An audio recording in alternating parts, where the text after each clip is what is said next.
Buenas tardes a todos. Vamos a dar inicio a la clase número 3 del módulo de Investigación y Cultura Arquitectónica del año 2022 del taller Tedeschi, en donde ya hemos visto en la clase número 2, el día de ayer, los temas de la morfología urbana que tienen que ver con la manzana de las ciudades contemporáneas, y en la clase de hoy corresponde que veamos otros aspectos de los temas de morfología urbana, que serían las calles y los corredores, ¿no? Entonces, este es un tema que nos interesa mucho desarrollarlo dentro del taller para que los alumnos sean conscientes de que los temas que se abordan en nuestro taller tienen que tener una muy buena relación con los aspectos conceptuales, con los aspectos, las características y las cualidades que tienen nuestras ciudades contemporáneas, ¿no? Entonces, la obra de arquitectura para nosotros tiene una relación significativa con el contexto y con el sitio en que se debe ubicar. No podemos crear una obra de arquitectura que no contenga, que ignore las cualidades o los valores urbanos en relación a ese sitio. Por lo tanto, es que vamos a ver con una serie de imágenes de distintos tipos de calles, de distintas ciudades, desde pueblos hasta ciudades importantes de América y de Europa, cómo se da esta particular relación de respeto y de presencia significativa para la gente que vive en una ciudad. Uno se identifica con la calle donde vive, ¿no? Uno se identifica desde chico con el lugar donde vive. Ahí es donde uno empieza a tener sus amigos en el barrio, donde empieza a tener sus conocidos, ¿no? Donde transita la vida en general de todas las personas que viven en una ciudad. Comienzan a tener sus amigos cercanos, comienzan a visitarlos, y bueno, transitamos permanentemente por nuestras calles, de alguna manera también persuadidos de que cuando uno sale a la calle es como encontrarse con el otro de alguna manera, ¿no?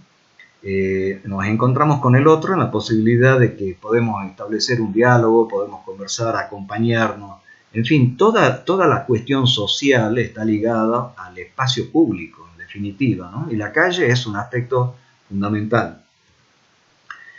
Ayer hablábamos también de esta situación, de que la calle para nosotros, además de ser todo lo que hemos estado mencionando, la calle comporta en la política actual prácticamente como un lugar de poder, ¿no? Es el lugar en donde suceden reacciones que tienen que ver con lo que ocurre en nuestro país, lo que ocurre en nuestra ciudad, lo que ocurre cuando aparece algún hecho que nos moviliza como sociedad, ¿no? Entonces, la calle, lo que uno sale a protestar, es parte también de esa condición que tiene la ciudad que permite que todo eso ocurra, ¿no? Entonces, se me ocurría que había que ver estas dos imágenes que son muy, muy elocuentes, que son muy significativas. La de la izquierda es como lo que hemos hablado ayer, una pintura como denuncia social del famoso pintor argentino Antonio Verne, en donde ya en la década de los 30, en la década de los 40, él empieza a pintar esos rostros, esa cantidad de gente que sale en búsqueda de trabajo y de pan, ¿no? Entonces esos rostros demacrados, tal vez desproporcionados, ¿no?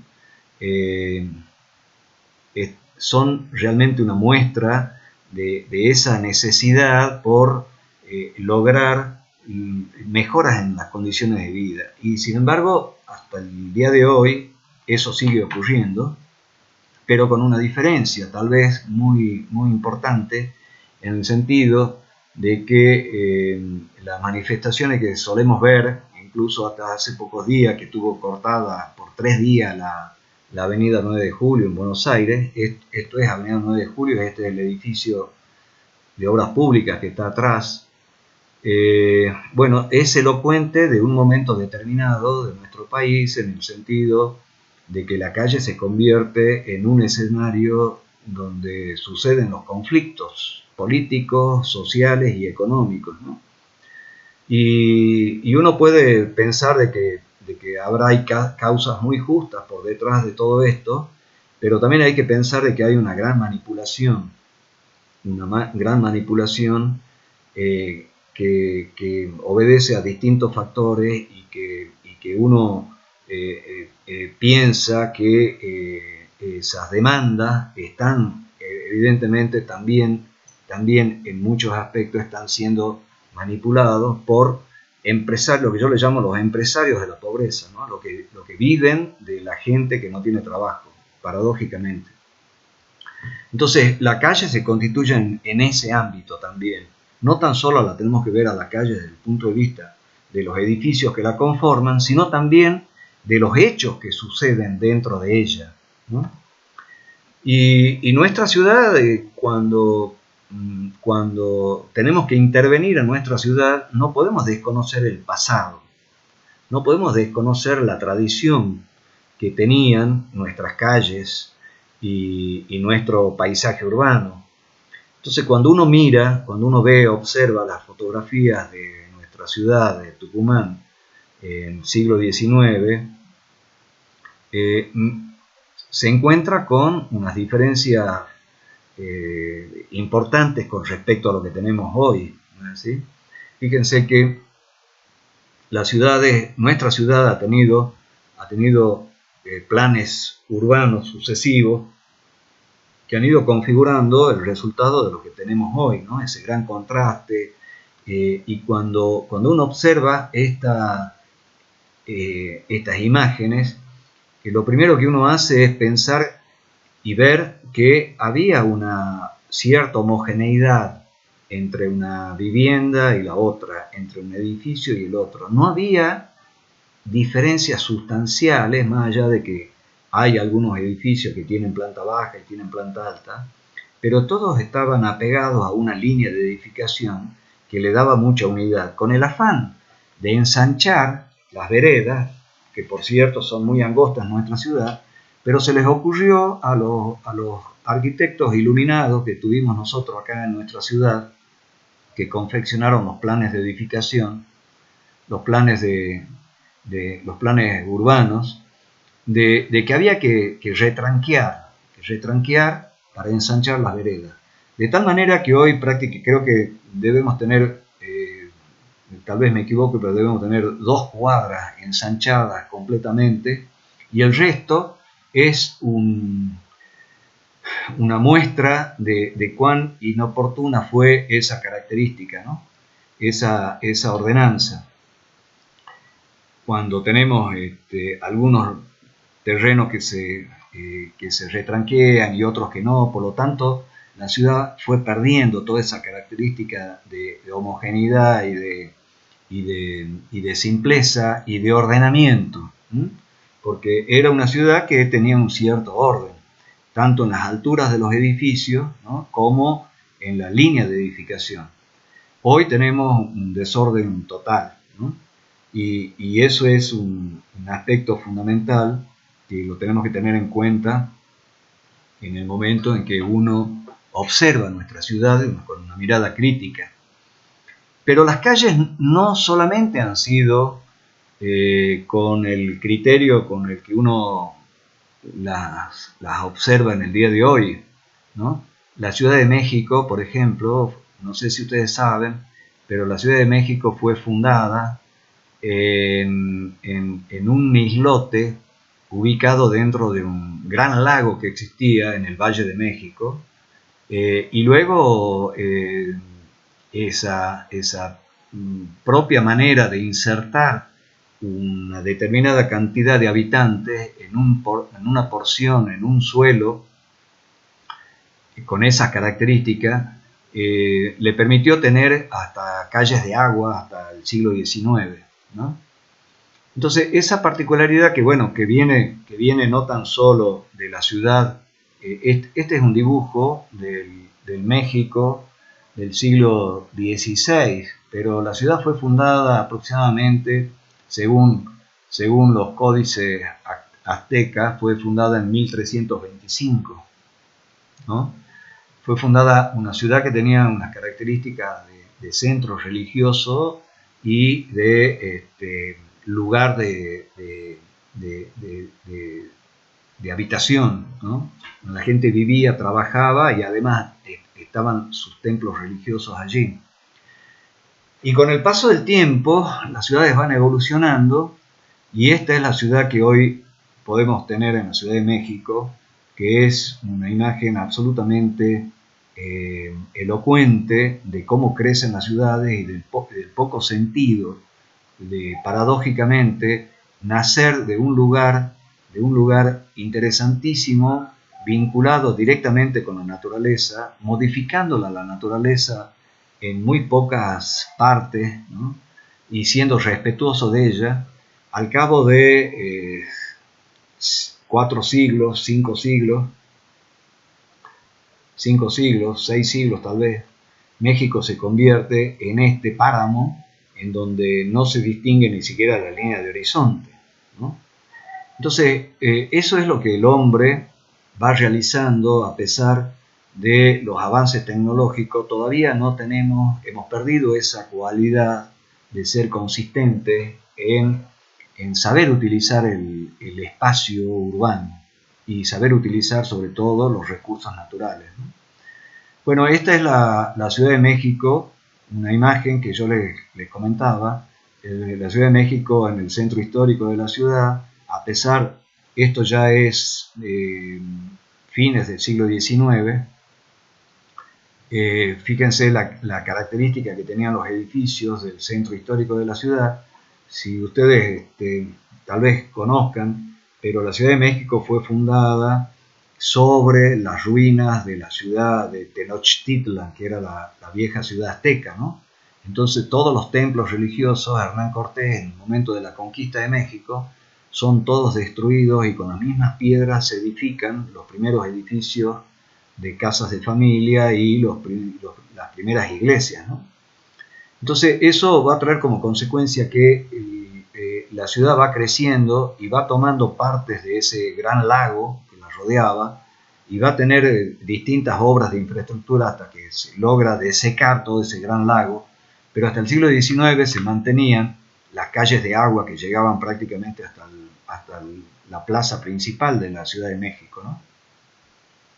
Esta es la imagen de lo que era la calle Corregidora, que es la calle esta de agua, y luego el pavimento y la anulación de ese gran canal de agua que tenía, ¿no? Entonces, nosotros en la Argentina también, esta es la ciudad de Buenos Aires, ustedes deben conocer todo el sector del Obelisco y de la avenida 9 de Julio, ya no es solamente una calle.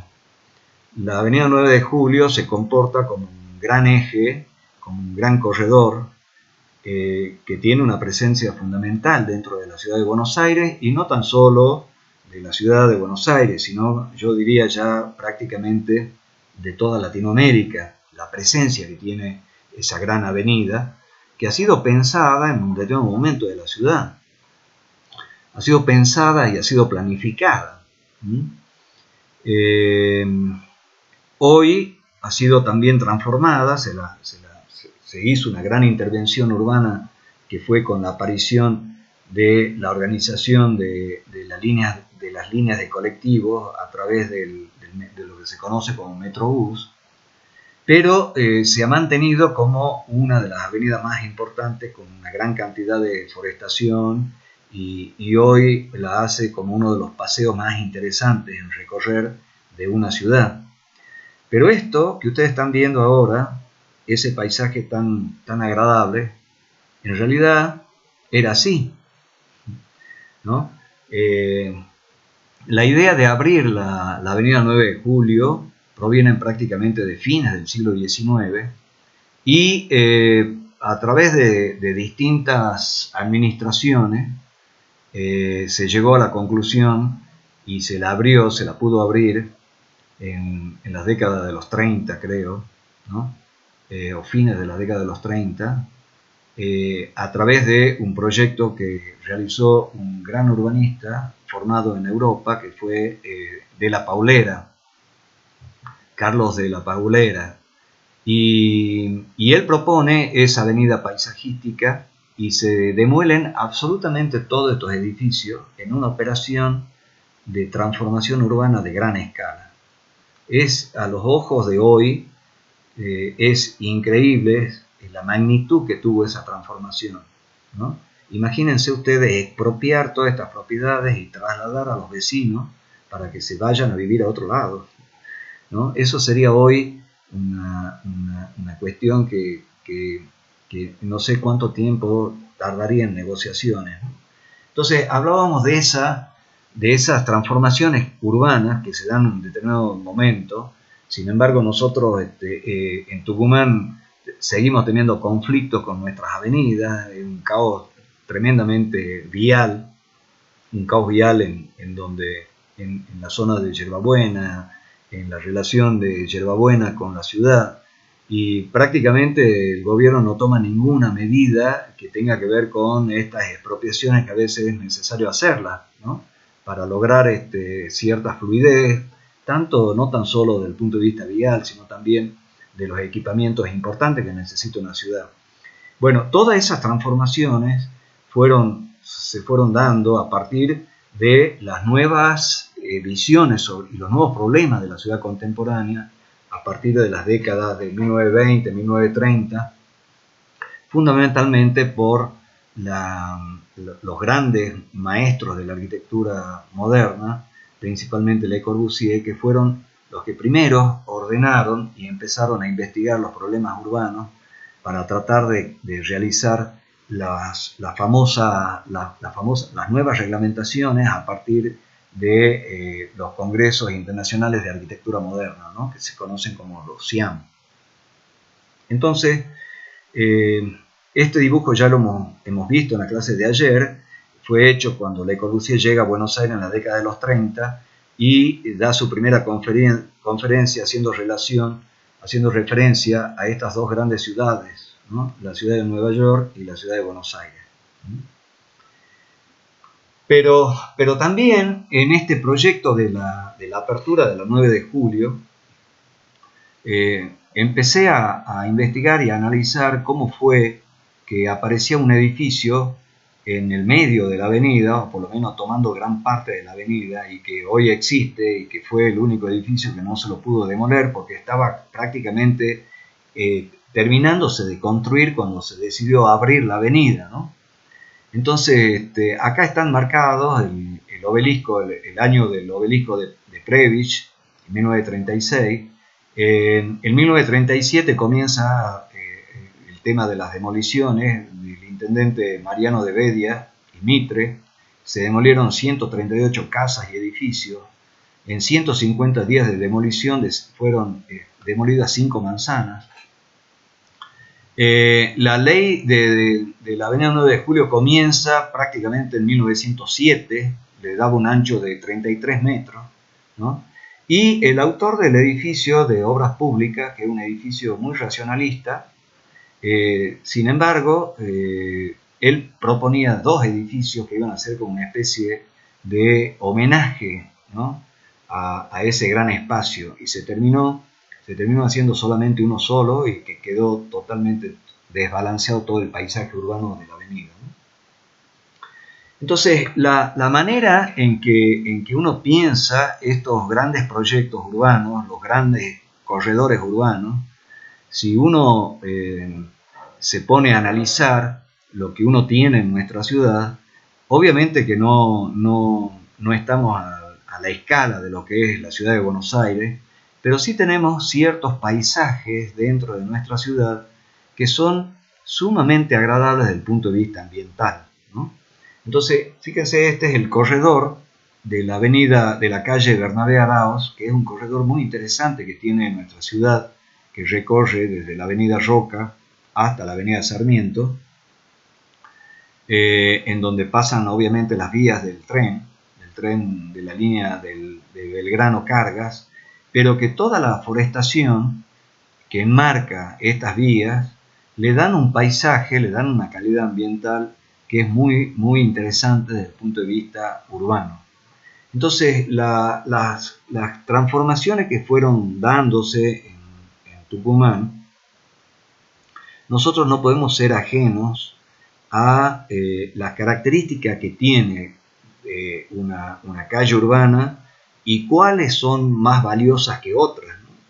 Hay calles que no tienen ningún incentivo desde el punto de vista de la forestación, hay otras que sí lo tienen, y hay otras ciudades que tienen estos camellones. Esta es la Ciudad de México, esta es una de las avenidas cerca de la Colonia Condesa, es una colonia muy, muy, muy interesante en la Ciudad de México, y la avenida Mazatlán posee este gran camellón, le llaman en México, a lo que nosotros le llamamos esta gran platabanda, ¿no?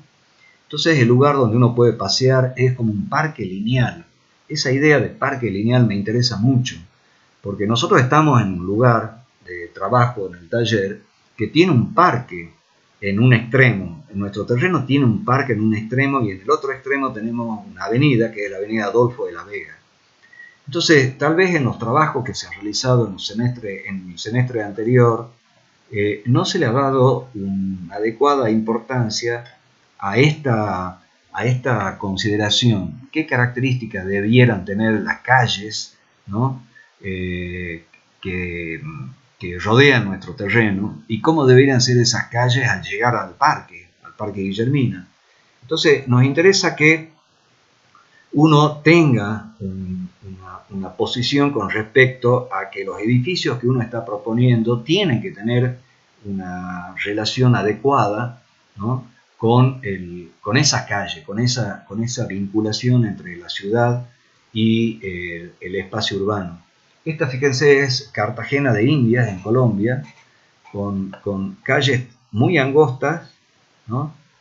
Fíjense lo que es el ancho de la parte vehicular de la calle propiamente dicha, el ancho de la vereda y el ancho de la calle. Sin embargo, acá no se intentó un retranqueo y se mantuvieron los edificios tal cual están desde hace muchísimo tiempo. Es más, se los cuida, se los protege, porque el patrimonio edificado, las viviendas que se producen en una ciudad, hay que tener razones muy, muy, muy fuertes, muy fundamentadas para tirar un edificio abajo, ¿no? Y sin embargo acá se obtienen los permisos de demolición como si nada, ¿no? Hace poco, el año pasado, hemos asistido a la demolición de 2 edificios en la calle Mendoza y Las Heras, 2 edificios muy interesantes que han sido demolidos prácticamente en forma conjunta, y hoy tienen 2 playas de estacionamiento absolutamente deplorables, porque ni siquiera se ha mantenido la fachada como para decir, bueno, mantengo esta escenografía y adentro tiro todo y le doy otro uso, ¿no? Y ni siquiera la municipalidad solicita qué se va a hacer en ese nuevo terreno antes de otorgar un permiso de demolición. Entonces, todas estas cuestiones no podemos ignorarlas, no podemos nosotros como arquitectos permanecer sin que nos importe, ¿no? Es una forma también de querer nuestra ciudad, de querer nuestras calles, de querer nuestras formas de vida. Este es un viejo pueblo metido dentro de la locura que es la Ciudad de México. Esta es la colonia Chimalistac, por acá vivía García Márquez. Y caminar por esas colonias, porque esto está como muy aislado de todo lo que significa el gran crecimiento urbano que tiene una ciudad como México, con edificios de muchísima altura, pero sin embargo, las decisiones de mantener estas pequeñas islas, estos pequeños barrios, ¿no? Es sumamente importante. Entonces, fíjense que ni siquiera se le coloca una capa de asfalto, porque es bueno caminar sobre estas piedras, ¿no? Entonces, la Ciudad de México nos ofrece esta diversidad de situaciones que en el sur de la ciudad incluso se puede ver parte de lo que fue la vieja Tenochtitlan con los canales de agua, ¿no? Así fue la vieja Tenochtitlan con las chinampas, que son estas lonjas de terreno que se aprovechaban para cultivar, para tener los cultivos, y estos canales de agua que eran lo que le daba posibilidad de que tengan grandes rendimientos los cultivos porque estaban absolutamente rodeados de agua, ¿no?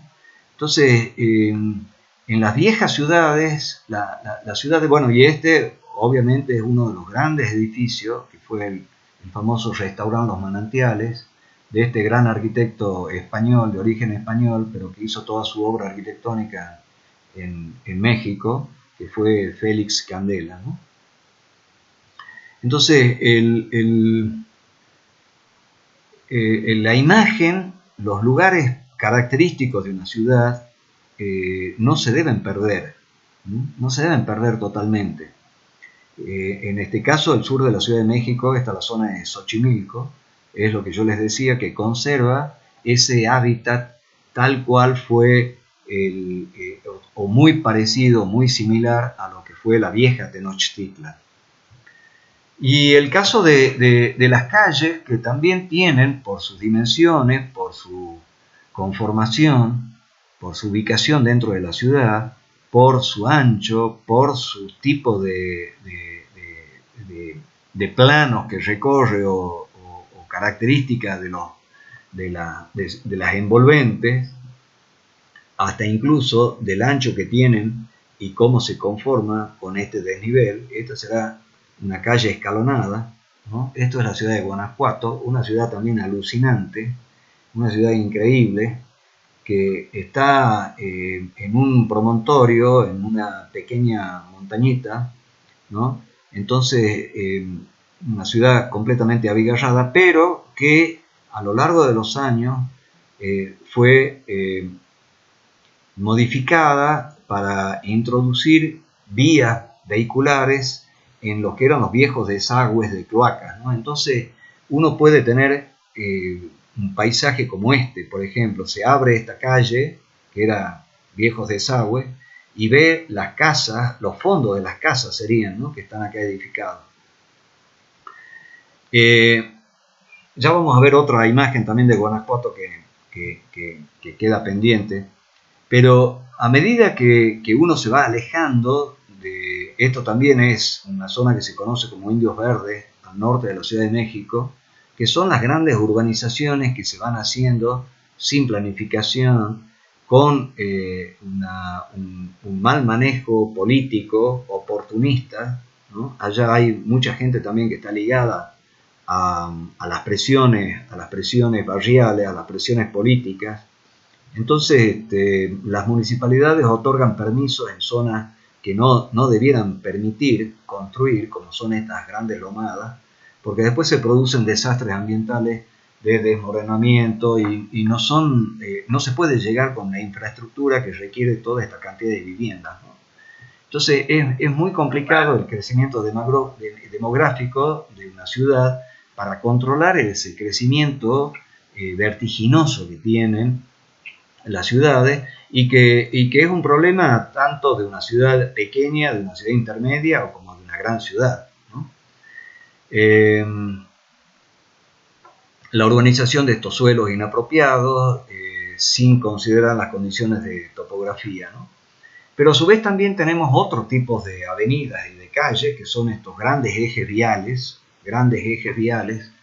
que son los que comunican, y que en algunos casos, como en estos dos grandes ejes viales, que se constituyen como una especie de anillo periférico de la ciudad, ¿no?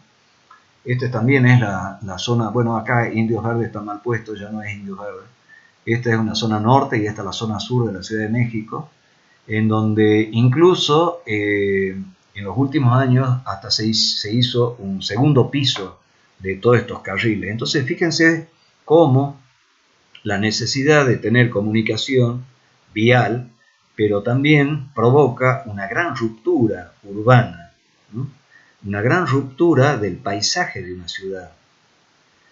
E incluso aparecen estas cuestiones que son tremendamente desproporcionadas, ¿no? Fíjense, este es el segundo piso que se hizo sobre el periférico en los años entre el 2000 y el 2010 aproximadamente, y fíjense con qué ¿Cuál es la proximidad de este segundo piso con respecto a la línea de edificación de este edificio, ¿no? O sea, cosas que son aberrantes desde el punto de vista urbano. Pero también conservamos otras características de las ciudades, otras características de las calles urbanas que son sumamente agradables, como por ejemplo esta calle peatonal entre dos edificios que atinadamente se decidió techarla, ¿no? Entonces uno tiene un pasaje cubierto, y además también este es otra parte céntrica de la ciudad de Puebla, en donde el equipamiento urbano es fundamental también para dotar de estos chorros de agua, ¿no? Le dan una característica especial al ruido del agua, a la vereda, ¿no? Entonces todos esos elementos constituyen como aportes singulares, ¿no? Este es otro caso también de una calle que corre paralela, esta de la ciudad de Querétaro, que corre paralela a uno de los grandes acueductos que se hizo en los siglos pasados, no sé si fue 1700, 1800, para dotar de agua a la ciudad, ¿no? Y esta es la misma ciudad también de Querétaro, la parte céntrica, en donde los puestos ambulantes están absolutamente todos equipados con esta calidad de diseño y que tienen incluso rueditas para ser transportados en la hora que no se los usa, ¿no? Entonces, cuando uno transita por la zona del Bajo en nuestra ciudad y ve la aberración que se cometen con ese paisaje urbano, en donde cada uno hace lo que quiere, en donde la municipalidad no controla absolutamente nada, en donde le dejó esa parte de la ciudad prácticamente abandonada a lo que la gente quiere hacer. Entonces, lo que nosotros sostenemos, que hemos trabajado ya en el Bajo también durante un par de años, es que necesariamente tenemos que articular intereses entre la actividad privada y el Estado para lograr soluciones que sean adecuadas, ¿no? Este otro tipo de calles que es un pueblito prácticamente abandonado, es un pueblito que está metido en una de las sierras muy cercana a un lugar muy interesante al norte de la Ciudad de México que se llama, bueno, este pueblito se llama Real de Arriba, y está muy cerca de Valle de Bravo, que es el pueblo que yo les comentaba y que ya vamos a ver algunas imágenes, ¿no? Entonces, ¿cómo se mantiene? Fíjense cómo se mantienen esas características de los grandes aleros, ¿no? Esta es una zona donde llueve bastante, pero la gente, a pesar de que son construcciones muy antiguas, muchas de adobe, pero son mantenidas y cuidadas y pintadas, ¿no? Entonces, el estado de un pueblo que tiene poca actividad comercial, pero sin embargo, la gente está absolutamente convencida de querer a sus raíces, ¿no? De querer a sus raíces. Además del trazado interesantísimo que tiene este pueblo, ¿no? Porque fíjense que las calles no son rectas, sino que ese trazado zigzagueante siempre nos va a llevar a recorrerlo, como para saber qué hay después de esa curva, qué hay después de esa esquina, ¿no? Este es otro caso también de una ciudad que yo solía caminar mucho porque estaba cerca de mi casa, en la Colonia del Valle, y fíjense esa cantidad de árboles, ese camellón que es angosto, como el que puede ser el de nuestra avenida Avellaneda o el de cualquiera de nuestras avenidas acá en Tucumán, pero que le da una característica como un gran techo verde, esa cantidad de árboles, ¿no? Entonces, ambientalmente, una calle se debe medir también por la calidad y característica de su vegetación, ¿no? Otro tema que tiene que ver con esta situación de las calles y corredores y la morfología urbana es cómo a veces el encuentro de dos grandes avenidas permite que las manzanas tengan un terreno muy particular, que en este caso es casi un terreno en triángulo, Y en esos terrenos particulares, las obras de arquitectura, cuando son sensibles a ese lugar de emplazamiento, responden de una manera notable.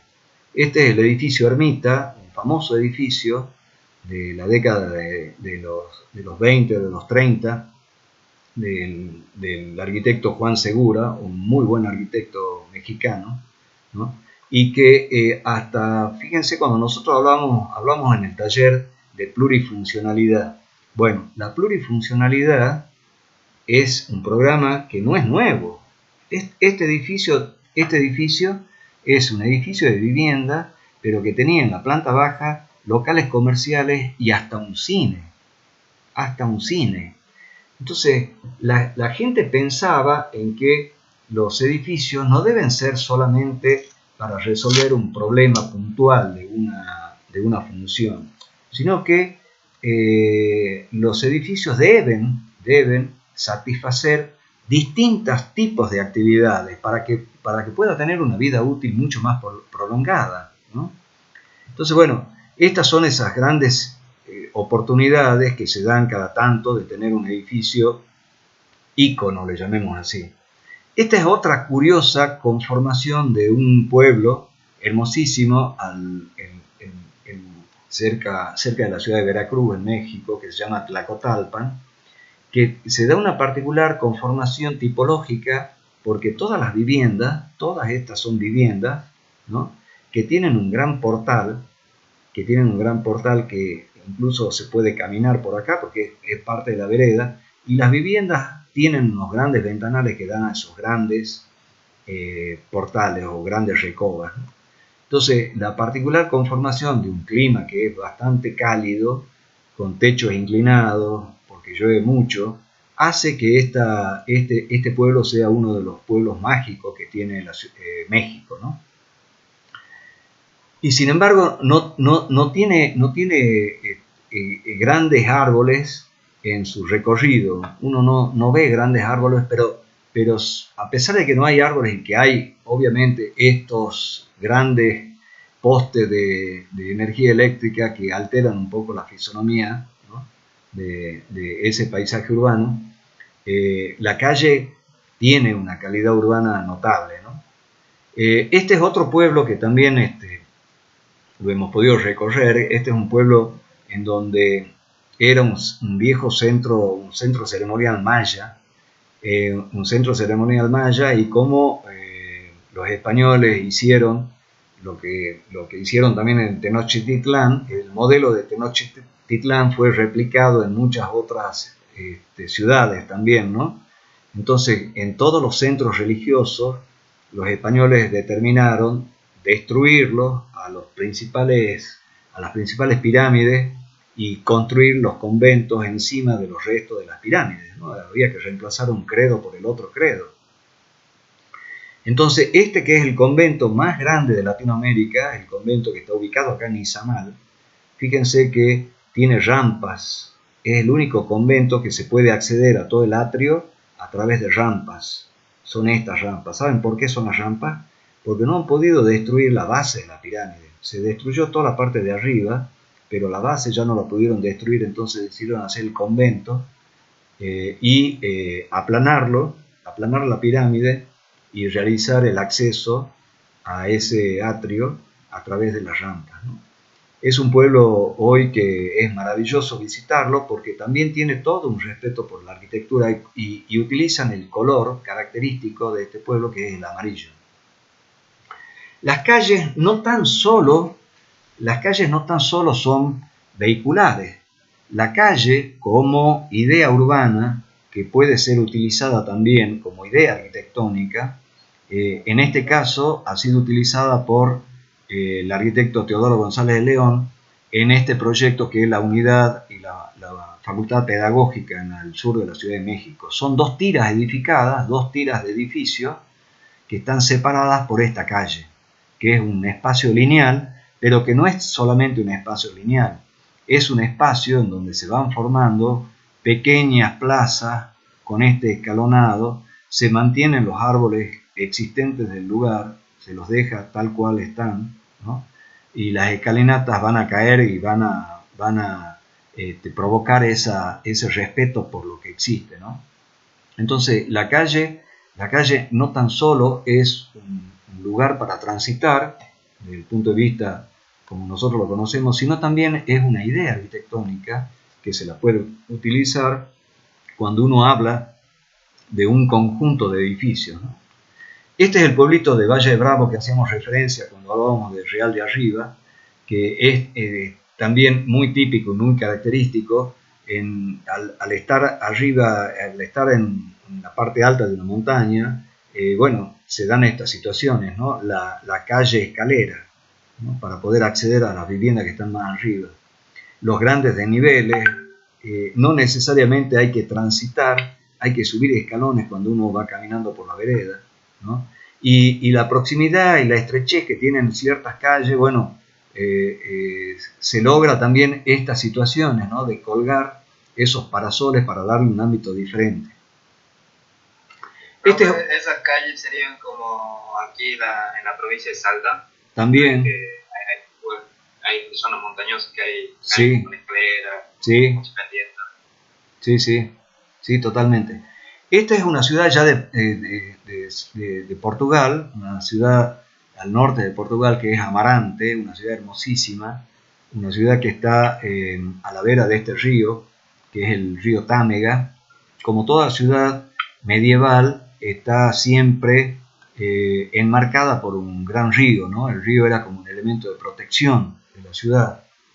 Y bueno, la ciudad está prácticamente emplazada sobre el borde del río y aparecen estas imágenes así. Esta foto yo la saqué desde uno de los puentes. Acá hay otro puente, este es el más importante, este es otro de los puentes. Entonces la ciudad se configura también con un ambiente, la calle, el río, ya no es solamente la calle urbana, sino es el río que forma como si fuese una gran calle, ¿no?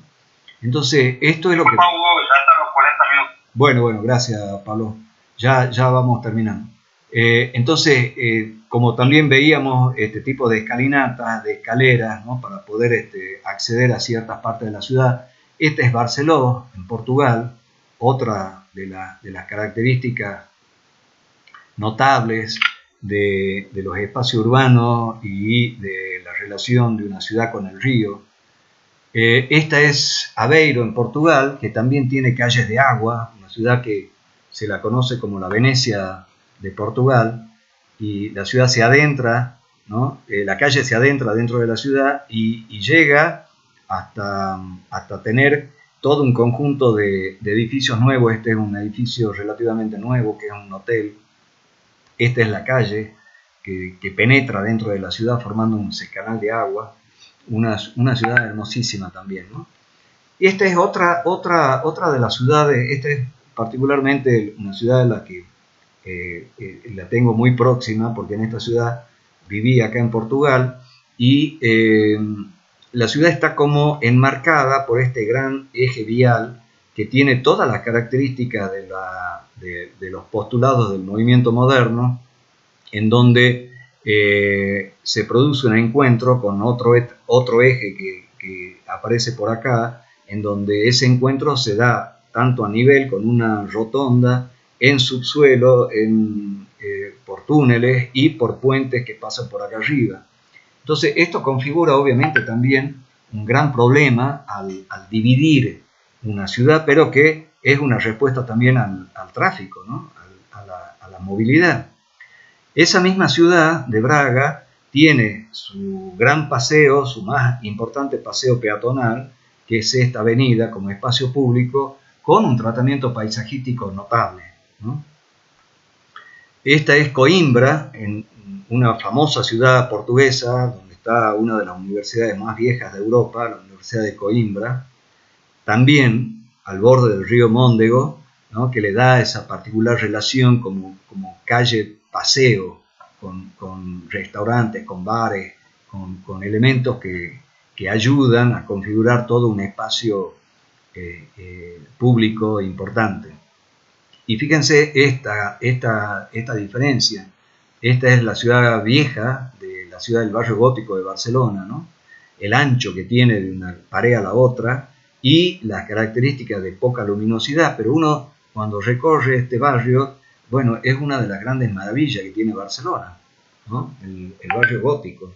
Esto es Bilbao, que es una ciudad también hermosísima, en el norte de España, el Museo de Guggenheim, emplazado como un remate visual de parte de la ciudad, del ensanche de Bilbao, y al fondo uno ve este paisaje que uno dice, está tan cerca la montaña, y sí, está muy cerca la montaña. Yo desde el Museo de Bilbao veía vacas que estaban pastando acá al frente, porque las ciudades europeas tienen esa característica de suelos urbanizables y suelos no urbanizables.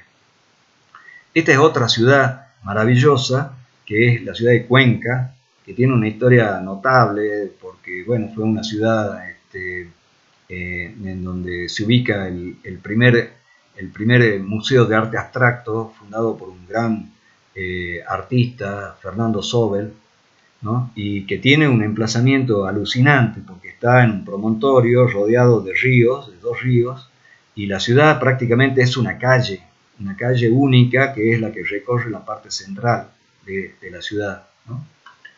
Y a su vez también la ciudad es puente, le podríamos llamar, ¿no? A Florencia, como un puente se constituye como un elemento de unión, en donde ese mismo puente tiene actividad. Ahí hablamos de la plurifuncionalidad, tiene actividad comercial, actividades de vivienda, ¿no? Entonces, esa relación entre las dimensiones de una calle, las dimensiones de una avenida, las características de un río, las características del emplazamiento de una ciudad, hace que el paisaje urbano hace que nosotros tengamos que tener una mirada absolutamente crítica de la ciudad que tenemos, y obviamente para también mejorarla y valorarla, ¿no? Valorar las cosas positivas que tiene. Bueno, ¿qué vamos a hablar de París, ¿no? de la ciudad que tiene no sé cuántos puentes entre un margen y el otro del Sena, y de esa notable homogeneidad que tiene en cuanto a su altura de edificación, a los tipos de edificios, ¿no? Entonces son cuestiones que tienen que ver con lo urbano, con las reglamentaciones, con las cualidades que tienen las ciudades latinoamericanas, las ciudades europeas, y saber valorar cuando uno se enfrenta a un aspecto que provoca un ruido particular, ¿no? Entonces uno tiene que tener la mirada entrenada para saber ver lo que está bien y lo que está mal. Esta es la ciudad de Porto, también en Portugal, una ciudad que tenía la vieja muralla, ha sido hoy a orillas también del río Duero, un río hermosísimo. Esta era la vieja muralla de la ciudad, la muralla medieval, que hoy ha sido transformada en locales comerciales, en bares, cafeterías y restaurantes, ¿no? Y fíjense lo abigarrado que es el hecho de tener una ciudad en un promontorio de estas características. Y Porto hasta tiene metro, ¿no? Hasta tiene subte. Esta es una ciudad también maravillosa, que es la ciudad de Siena, donde el material es un material muy particular, un ladrillo, una piedra que tiene el mismo color. Entonces, las cualidades de los materiales constructivos que se piensan en una ciudad están también en función de pocas variantes, pocos elementos constructivos, pero que le dan esa particular homogeneidad, ¿no? Y las grandes torres, que son la expresión de los poderíos familiares de las familias medievales, expresaban su poder a través de quien construía la torre más alta, ¿no? Otra vista de la ciudad de Siena, esta la Piazza del Campo, la famosa Piazza del Campo, que es uno de los espacios medievales públicos más conmovedores de Europa, ¿no? Es un gran escenario, las viviendas, los edificios públicos dan esa gran plaza, ¿no? Entonces, bueno, constituye uno de los espacios significativos más característicos de Europa. Venecia, las calles de agua de Venecia, ¿no? O sea, son elementos que uno los tiene que tener presente y que tiene que saber de las características de cómo el hombre ha ido conformando en un ámbito aparentemente tan complicado, tan problemático, ¿no? Y lo mismo se construye sobre el agua, ¿no? Es increíble. Fíjense lo que es esto, es una calle de agua, ¿no? Entonces, esta es la ciudad de Rodrigo. La ciudad de Rodrigo es una ciudad que está cerca de la frontera entre España y Portugal. Yo tuve la oportunidad de llegarme por acá. Es una perforación a la vieja muralla de la ciudad, una ciudad maravillosa que tiene esta es la vieja muralla, y el casco viejo, el casco medieval está ubicado acá. Entonces, lo que nosotros tenemos que pensar es que en qué es posible pensar en nuestras calles como elementos configurantes del espacio público, y que eso constituye un elemento fundamental, un elemento de importancia para tener una ciudad habitable. Esta es una imagen que saqué de Plataforma Arquitectura, cómo permanentemente las ciudades están pensando en esta cuestión, un plan integral y sostenible para articular la ciudad, ¿no? Nosotros, fíjense que nosotros en Tucumán no tenemos ni siquiera bicisendas todavía. Ya Tafí Viejo tiene bicisendas, ya Yerba Buena tiene bicisendas, ¿no? Y no podemos crear políticas de común encuentro entre nuestra ciudad y los otros municipios. Entonces, bueno, este un poco era el objetivo de la charla de hoy, de la clase, es que ustedes puedan hacer al final un cuadro ordenador que clasifique y ordene la información de los tipos y clases de manzanas y calles urbanas que hemos visto a lo largo de las clases, ¿no? Entonces, ese cuadro le hemos pedido que, o por lo menos esos apuntes que los pongan en su cuaderno, en su bitácora, en el cuaderno A4. Pero bueno, ya luego vamos a determinar si esa información o la información que tenemos la pondremos en formato A2 vertical, pero eso queda pendiente, todavía no lo hemos terminado de definir. Y bueno, por último, una de las imágenes de Ucrania actualmente, la destrucción de la calle, la destrucción de una avenida, ¿no? Es decir, cuántos pensamientos, cuántas acciones el hombre ha tenido que realizar a través del tiempo para construir estos paisajes que hemos visto en estas imágenes, ¿no? Y sin embargo hoy estamos destruyendo parte de eso, ¿no? Estamos destruyendo, además de eso, estamos destruyendo la vida humana. Entonces es muy lamentable, nos llena de un sentimiento terrorífico de pensar que en pleno siglo XXI tengamos que estar pasando por esto, ¿no? Bueno, hasta acá llegamos. Creo que si tienen alguna duda, alguna pregunta, la podemos conversar ahora, o si no, damos por finalizado y cerramos acá la grabación.